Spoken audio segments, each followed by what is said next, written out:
everybody, it's Coach D here with your daily dose of PE. Today our focus is going to be on the overhand throw, and these are the standards that we'll be focusing on. Also, while we are practicing today, I want you guys to think about these essential questions, and hopefully you'll be able to answer them by the end of our lesson. So, if you're stuck at home like me today, I want you to go around your house and look for some things that maybe you could use to practice the overhand throw. If you're lucky enough that you have a ball, use that. If you don't have a ball, you can find a piece of paper and make a good old-fashioned paper airplane, and we can use that today. If you don't have paper, another option is to go in your drawers, find some socks, put them together, roll them up into a ball, and you can use that. Your next step after you find an object to use, go outside and get in a big space with a sibling or a family member. Or if you can't go outside and get in a big space with a sibling or a family member, or if you can't go outside, find a good safe space in your house to be ready to practice. All right, so now that we're in a safe space to practice the overhand throw, let's talk about the different steps on how to do a correct and successful overhand throw. Step 1, you want to turn your body in a nice sideways position. Why do you think you should be in a sideways position?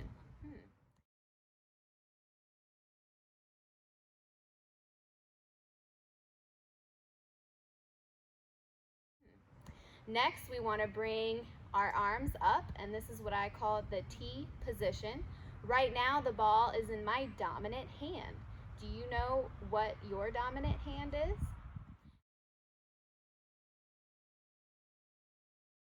Next, I'm going to bend my right elbow. I call this the L position. I'm going to take a step towards my target. So maybe my target is the person I'm throwing with. Maybe my target is a spot on the wall outside. Maybe my target is a spot on the floor. Next, after I step, I'm going to throw it to my target, and I'm going to have a nice follow through straight towards my target. Why do you think a follow through is important for an overhand throw?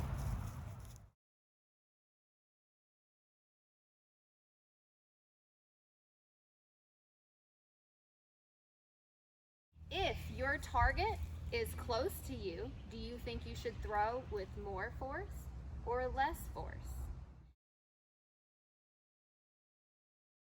And if your target is a farther distance away, do you think you should throw with more force or less force?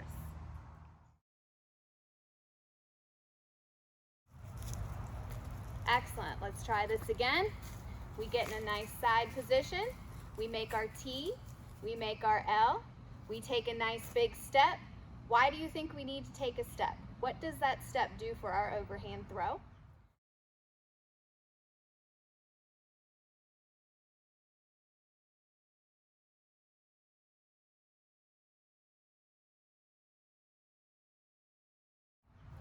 I throw it, I follow through, I relax, and I'm ready to practice again. Why don't we get a couple of overhand throws in, and we'll go from there. Great job.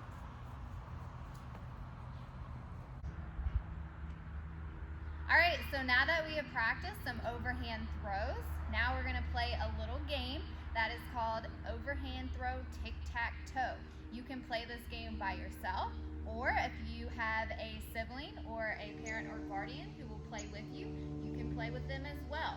All you're gonna need is some socks, or you can use paper airplanes like I said, or if you have any balls at your house.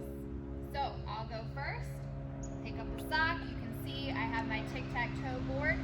I've used what I found at my house, so I've used some different ropes to make the board. So be creative. See what you can find at your house to make a board of your own. I think chalk would work really good too if you're able to do this game outside. So I'm going to get in my side position, make my T, L, step, throw. Awesome. Landed in the center square. You're up. T, L,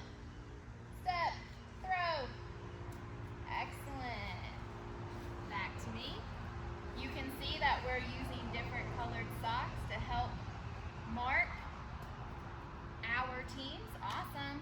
Now let's see. He better get that square right there, or Coach D's going to win this round. Ooh, nice defense. Let's see.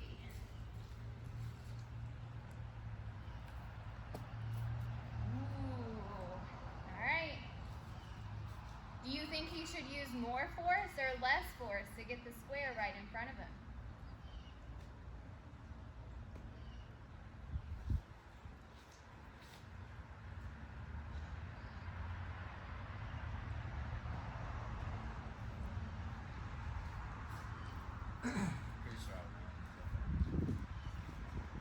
He did win. I didn't even catch that. He got 3 in a row. Great job. Great teamwork. This has been good. So you can see this is a pretty easy game to set up. It's fun. Make up your own rules for it. Get creative. Use what you have laying around the house to make your own tic-tac-toe board. If you also have some painter's tape, that special glue tape, you could make targets on a fence like the one behind me. Or maybe you have a nice flat wall, you can make a target. Just make sure whatever you're using to throw that is a soft object so we're not breaking anything inside your house. So if you don't want to play tic-tac-toe, another good throwing activity is you can use your paper airplanes. And this is my design, but I can't wait to see what kind of designs you all come up with and maybe figure out which designs work better than others. We are going to have a starting line. So once again, I have used a rope. And farther back, I have used another rope to show where the finish line is. My assistant today has agreed to play this game with me. So this is going to be our paper airplane race. So we are going to throw our paper airplanes as far as they will go. Once they hit the ground, we're going to run. You could skip, you could gallop, you could hop. You could do different levels each time. We're going to pick them up and we're going to throw them again. Whoever crosses the finish line first with their paper airplane wins the game. Are you ready? Yep.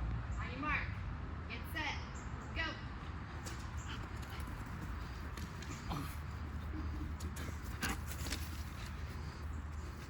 Oh. Elsa didn't help that. Elsa didn't help the race at all. I like it. All right, ready? On your mark, get set, go.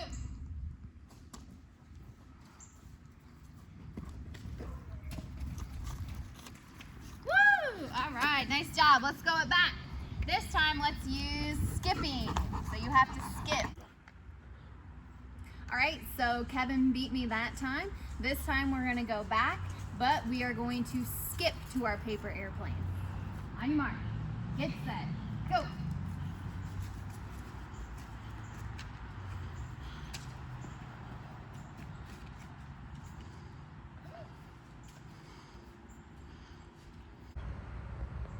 So that's just a few different games that you can do at home to practice your overhand throw.